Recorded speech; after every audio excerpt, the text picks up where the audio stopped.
Ibu-ibu wal hadirat jamaah majelis taklim, itulah terjemah Sundanya. Sekarang Indonesia pakai sin kecil ya, Indonesia.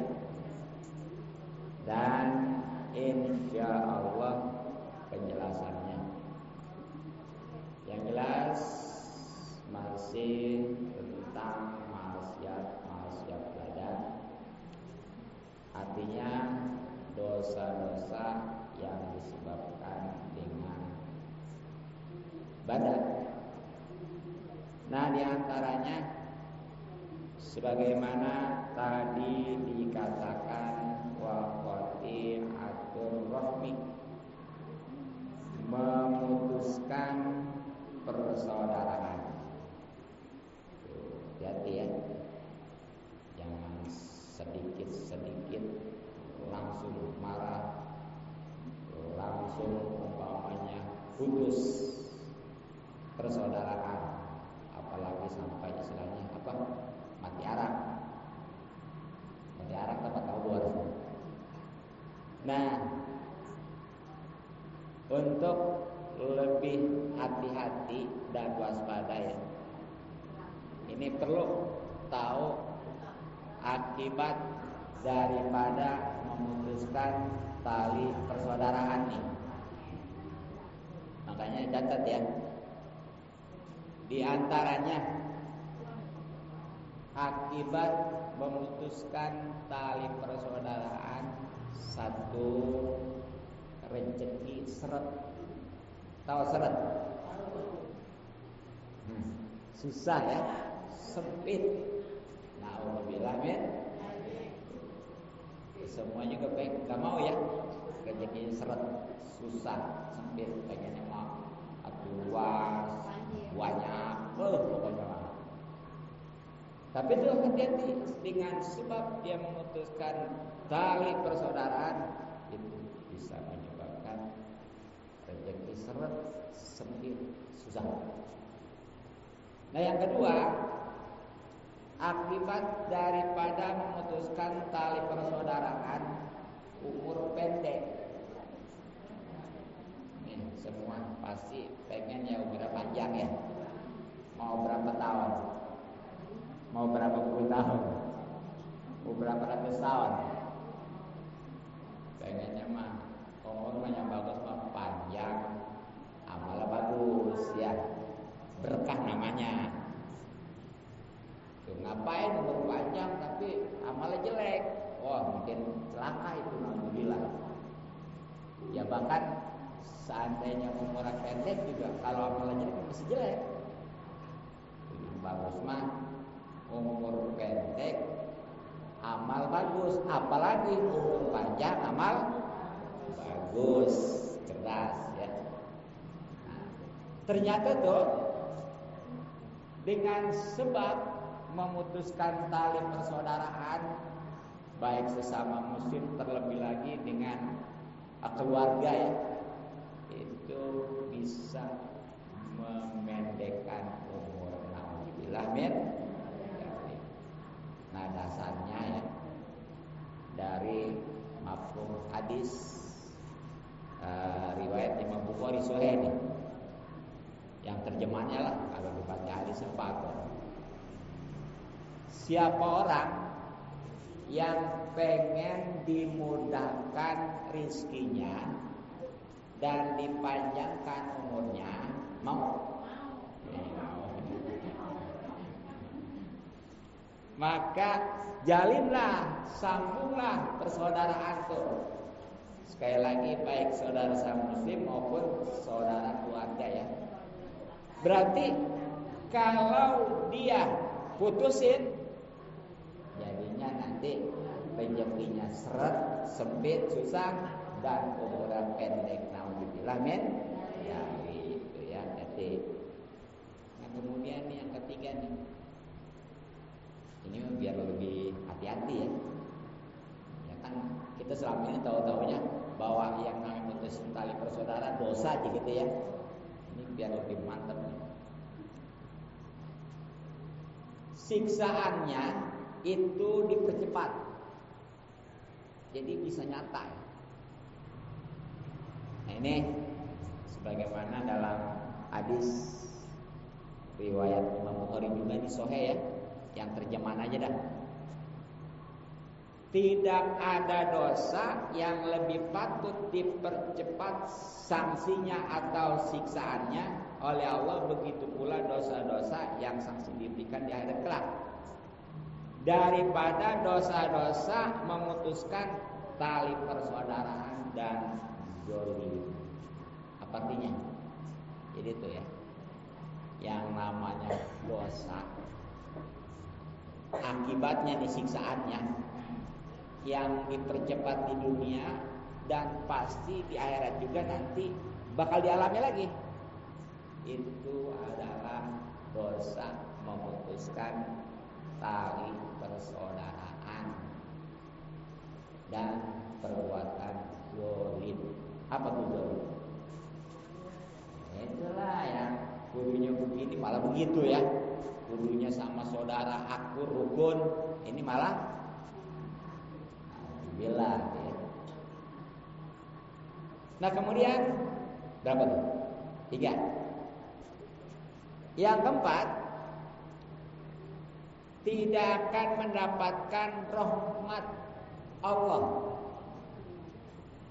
Ini yang keempatnya, akibat dia memutuskan tali persaudaraan, enggak dapat bagian rahmat Allah. Apa itu rahmat? Kasih sayang. Sehingga kalau ada kasih sayang, suami sama istri saling mencinta, saling menyayang. Anak sama orang tua saling menyayang. Saudara sama saudara saling menyayang. Tetangga sama tetangga saling menyayang. Tapi ternyata tuh akibat daripada memutuskan silaturahmi, ya jelas itu enggak dapat bagian. Sehingga wajar kalau masalahnya kadang-kadang anak sama orang tua ribut, istri sama suami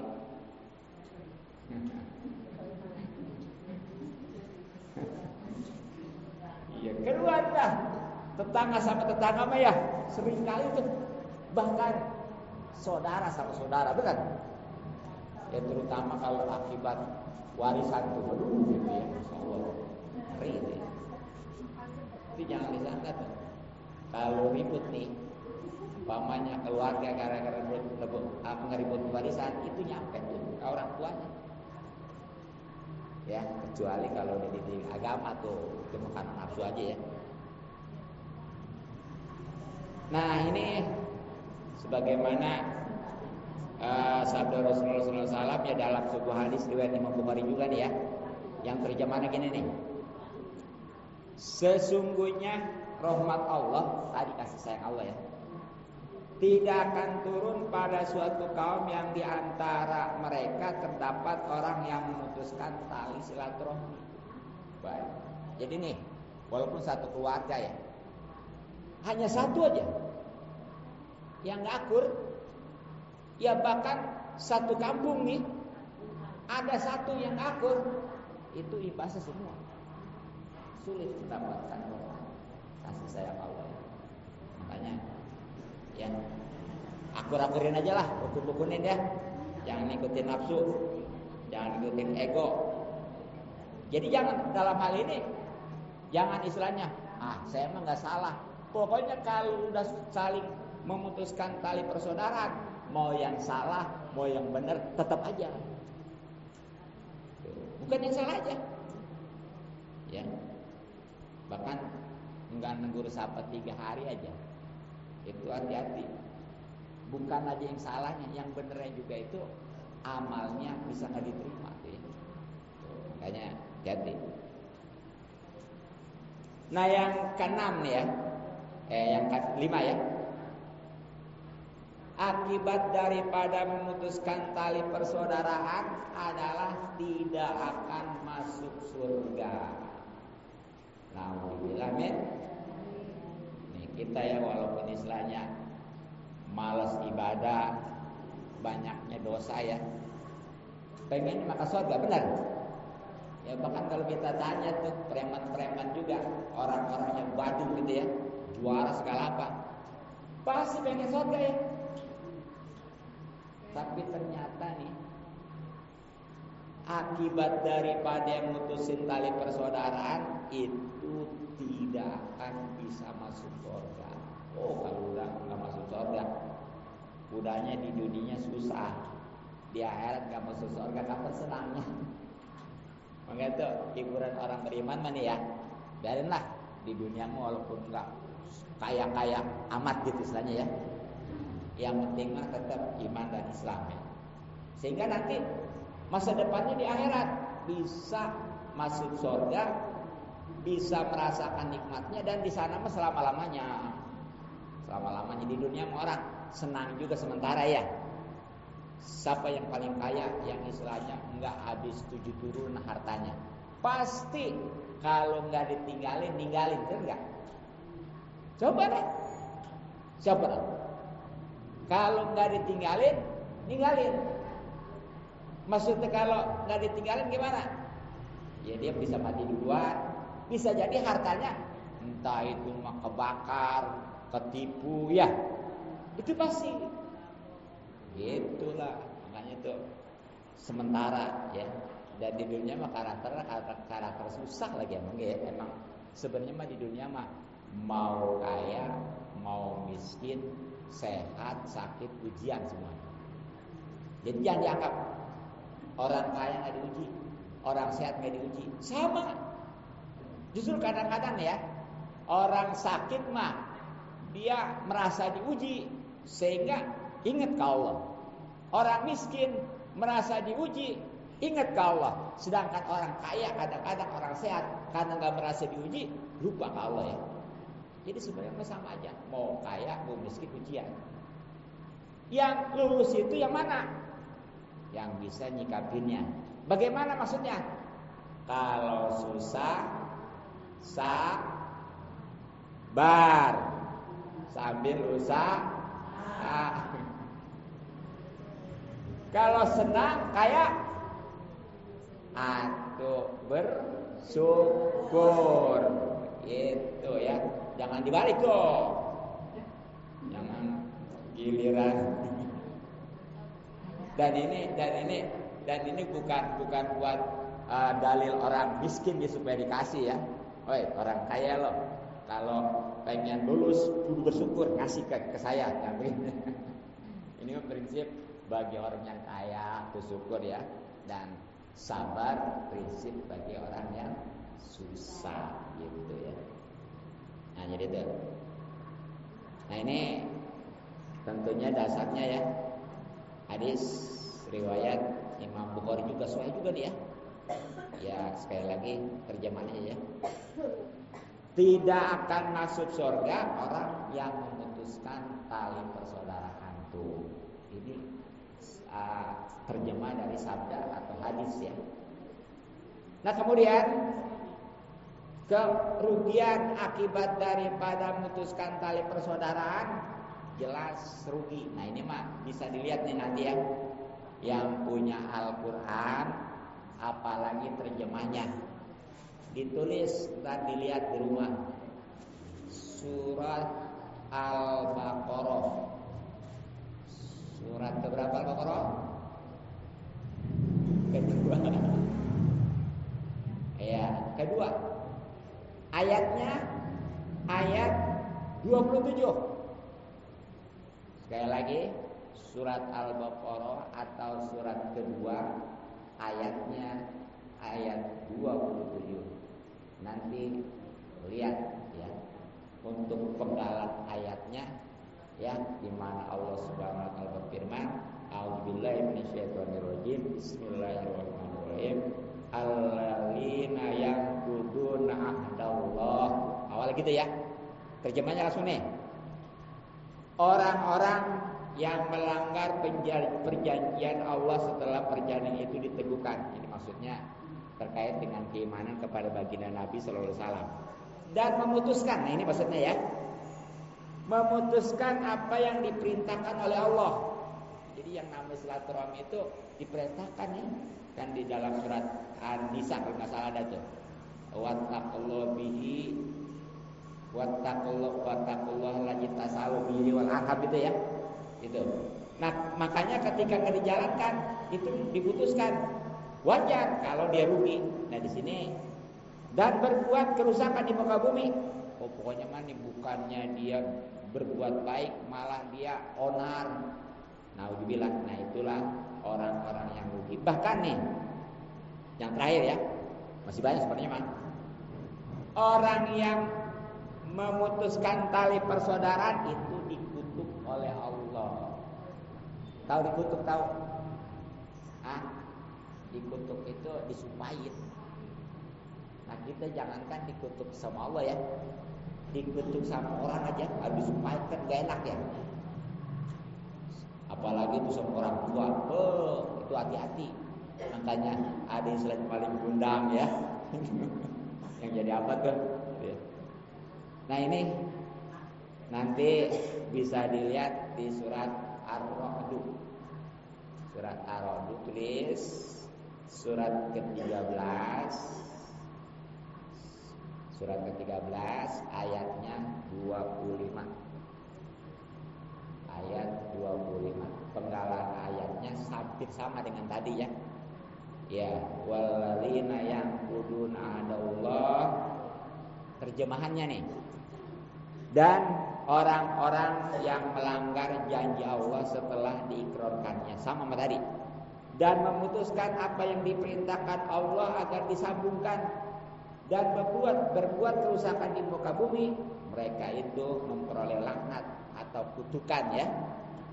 Dan dari Allah pastinya, dan tempat kediaman yang buruk, yakni neraka jahanam. Nauzubillah min. Ya, nah itu. Mudah-mudahan dengan sekian banyak ancaman-ancaman daripada akibat memutuskan silaturahmi yang belum nggak akan memutuskan tali persaudaraan, yang udah mudah-mudahan damai insya Allah ya. Ar-Ra'd ayat 25. Iya, Ar-Ra'd 25. Suratnya ke-13. Ya. Itu talar suratnya. Nah, kemudian wa izaul jari, dan menyakiti tetangga. Tuh, hati-hati. Sama nih, termasuk dosa yang nantinya disiksa yang diakibatkan oleh perbuatan badan, yaitu menyakiti tetangga. Nah, ini baik dengan sikap ya, dengan kata-kata, ya bahkan dengan ya gimana yang mantap tetangga itu sakit lah. Hati-hati ya. Nah, ini sekali lagi biar mantap nih, artinya biar jangan coba-coba untuk menyakiti tetangga, dan seandainya sudah menyakiti tetangga, tobat ya. Makanya kudu tahu nih akibat menyakiti tetangga. Satu, dia itu tidak dianggap beriman. Nauzubillah. Coba dia. Orang kan ukuran nanti husnul khotimah atau sebaliknya husnul khotimah itu ketika meninggalnya membawa iman dan tidaknya ya. Kalau membawa iman, alhamdulillah, insya Allah husnul khotimah. Tapi kalau nggak bawa iman, itu naudzubillah su'ul khotimah. Nah, ternyata tuh di antara akibat yang bisa melucutkan iman adalah menyakiti tetangga. Oh ya, makanya jadi jangan merasa dia kaya, ya, jangan merasa dia kuasa, dan jangan merasa dia segala-galanya. Semaunya, sewenang-wenang dia nyakitin tetangga. Nah, ini Rasulullah SAW bersabda nih, ini luar biasa sampai sumpah nih. Hadis riwayat Imam Bukhari Sahih, di mana Rasulullah bersabda yang terjemahannya, demi Allah tidak sempurna imannya. Ini walaupun tidak sempurna ini sampai 3 kali dia. Demi Allah tidak sempurna imannya. Sekali lagi, demi Allah tidak sempurna imannya. Tuh begitu Rasulullah sumpah sampai 3 kali, demi Allah tidak sempurna imannya. Itu sahabat nanya, maksudnya gimana wahai Rasulullah? Yaitu seorang yang tetangganya tidak merasa aman atas kejahatannya, yang artinya menyakitin gitu tuh ya. Nah ini hati-hati. Ya bahkan nih pernah disampaikan, dikatakan kepada baginda Rasulullah SAW. Ini dalam hadis riwayat Hakim ya. Jadi ada seorang perempuan, ibu-ibu ya. Nih ibu-ibunya luar biasa, rajin sholat wajib nggak pernah tinggalkan, rajin puasa, terutama puasa Ramadan nggak pernah absen kecuali lagi haid ya atau lagi nifas. Kemudian dia juga bahkan nggak sayang sedekah, gitu ya. Jadi pokoknya mah sholat, puasa udah luar biasa, sedekah juga ya. Tapi karena dia itu sedikit mah kesalahannya, sama tetangga suka nyakitin. Bagaimana jawab Rasulullah berbuat kayak gitu? Walaupun dia rajin sholat, walaupun dia rajin puasa, walaupun dia istilahnya gak sayang sedekah, ya, tetap itu nanti di akhirat bakal masuk neraka. Nauzubillah min. Makanya jangan lah, katanya gitu. Saya mah walaupun nyakit tetangga masih banyak amal, rajin sholat, rajin puasa ya, ngaji gak ketinggalan, tetap. Sebab apa? Walaupun dia rajin sholat, rajin puasa, bahkan gak sayang sedekah juga ngaji, kalau masih ada yang disakitin tetangga, itu gak bakal diterima, ya. Nah makanya nih, tadi sempat dipertanyakan juga, bagaimana kalau tetangganya itu kafir tuh di sana tadi ya. Mungkin kalau di kampung insya Allah ya steril ya, semua ya Islam ya. Ada juga ya. Nih kalau daerah perumahan kan multi kadang-kadang ya. Nah itu ternyata yang namanya tetangga walaupun kafir sekalipun itu jangan disakitin. Karena apa? Nih perlu diketahui, tetangga itu ada 3. Satu yang mempunyai 3 hak. Sedikit dulu ya, yang banyak dulu lah. Satu yang mempunyai 3 hak, yang kedua yang mempunyai 2 hak, dan yang kesatunya mempunyai 1 hak. Nah kalau yang mempunyai 3 hak siapa nih? Tetangga. Udahnya tetangga, Islam juga saudara. Itu haknya 3 tuh. Ya kan kalau sekampung biasanya ya udahnya Islam, bener gak? Terus saudara lagi ya, tetangga mah karuan udah ya. Nah yang 2 hak ada nih, itu hanya hak tetangga dan muslim, Islam maksudnya. Jadi tetangga kita dia orangnya orang Islam ya, tapi bukan saudara gitu. Dan yang 1 hak tetap ini juga jangan sembarangan ya.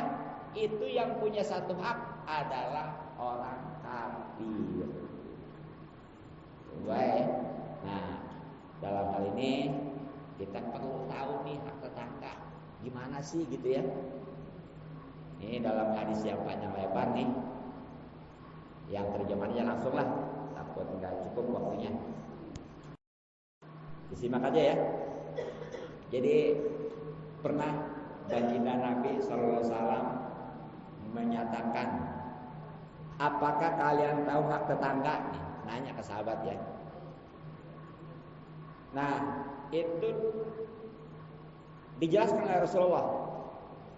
1, Jika tetanggamu meminta bantuan kepadamu, bantu.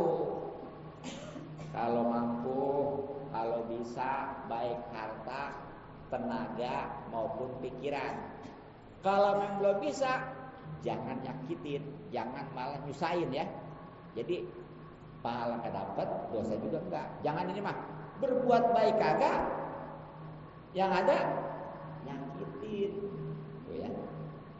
Terus kedua, jika minta pinjaman, pinjemin. Termasuk kalau sebenarnya kalau minjem mah ya barang-barang yang utuh bentuknya. Bisa juga utang. Mungkin kalau ini masalahnya kadang-kadang gini nih. Kita mau benar-benar minjemin, ngutangin, tapi iya, kadang-kadang kan kalau minjemin yang utuh, contohnya seperti pacul ya, golok ya, tuh itu namanya minjem. Kadang-kadang minjem pulangin, kagak ya, bahkan duit tuh diutangin, utang mau perlu giliran bayar. Ini masalahnya lagi nih ya, yang rasanya nih, uyang jadinya. Akhirnya mah gara-gara dia tuh ya. Iya kadang-kadang marah dia ya. Sebenarnya mah kalau menurut aturan Islam justru gini nih ya. Dia begitu diutangin nih. Begitu diutangin, waktunya kan ditentukan baik 1 bulan ataupun 1 minggu ya. Nanti begitu waktunya dibayar, dilebihin. Tapi gak dipinta, gak disyaratkan. Itu bagus gitu tuh. Iya. Gak apa-apa kalau begitu. Yang nggak boleh ini nih, yang ngutangin yang ngomong. Nih, saya utangin 1 juta ya, mau sebulan ataupun setahun, pokoknya mah nanti ya, waya bayar 1.200.000. Apa namanya itu? Iya, bayar tuh ya. Jangan itu yang dosanya bukan yang ngasih ngutangin aja, yang ngutangin sama. Sebab nggak bakal dia ngutangin riba kalau nggak ada yang nerima ya. Tuh, nggak ada sini mah nggak ada ya. Soalnya nabi, jangan. Iya, nggak ada ya. Terus nih, ya jika dia itu miskin, butuh ya kita kasih itu ya, gitu. Kemudian jika dia sakit, jenguk, jangan malah disumpahin. Ini makanan awalnya sentimen ya, begitu mendengar dia sakit, syukur, awalat, jenguk ya, udah itu pahalanya ya. Nah, terus ketika meninggal wafat ya, itu iring jenazahnya. Ya tapi lah kalau perempuan mah kayaknya nggak usah lah, ya banyak madaratnya. Terus nih, terutama nih ya, kalau tetangga itu mendapat kebaikan, bersyukur, ya senang ya. Sebaliknya, kalau tetangga lagi susah, ikut,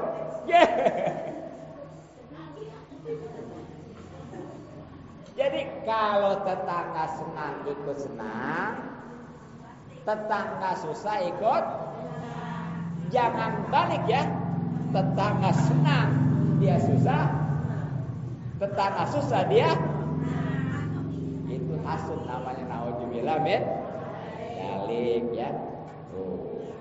Bahkan nih ya, aturan tetangga itu kita dalam membangun rumah juga tuh, kalau mau ditingkat-tingkat ya, itu kudu berbilang dulu izin ya, jangan mentang-mentang punya dia semaunya ya. Apa sebabnya? Nanti nih tetangga itu bisa nggak dapat angin, bisa nggak dapat matahari kan gitu ya. Makanya izin dulu gitu. Ya bahkan nih ya, jika membeli buah nih, terutama durian ya, Kan durian menyengat tuh ya. Itu jangan tetangga cuma wanginya aja. Emang serba salah itu. Iya, iya durian itu ya. Iya bahkan nih kudunya mana ya. Kalau hidup bertetangga mah kita nyayur aja nyayur ya. Itu kudunya mah walaupun apa-apanya sedikit, buahnya banyakin. Iya, buat ngasih maksudnya buat ngasih. Iya, cuman itu istilah doang. Iya istilah. Piraku ngasih kuahnya doang kan gitu ya. Iya, gitu. Masa sih gitu ya. Nah itu pokoknya mah hati-hatilah dengan tetangga ya. Sebab walaupun kita baik, umpamanya sama Allah, ampun benar-benar ya. Kalau sama tetangga itu takut, tetap itu nggak bakal hancur gitu ya. Nah, untuk lebih ininya nanti nih bisa dilihat di bagaimana mestinya kita kepada tetangga ya. Itu ditulis nanti dilihat di surat An-Nisa ya. Surat An-Nisa itu surat keempat ayatnya 36. Sekali lagi surat An-Nisa surat keempat ayat 36. Penggalan ayatnya wa'budullaha ya. Itu pokoknya maksudnya wala tusyriku bisyai'an ya dan seterusnya. Itulah tentang bagaimana mestinya kita bersikap kepada tetangga. Intinya mah tadi ya, jangan coba-coba menyakiti. Bahkan dalam sebuah hadis itu sampai-sampai tetangga itu seakan-akan bisa mewarisi. Dengan kata lain, berarti seperti keluarga. Jadi dalam hal ini kesimpulannya ya, tetangga itu hati-hati walaupun istilahnya orang kafir, kalau memang dia itu memang enggak rese, itu tetap harus diperbaiki gitu ya, harus disikapi dengan baik. Mungkin cukup, mudah-mudahan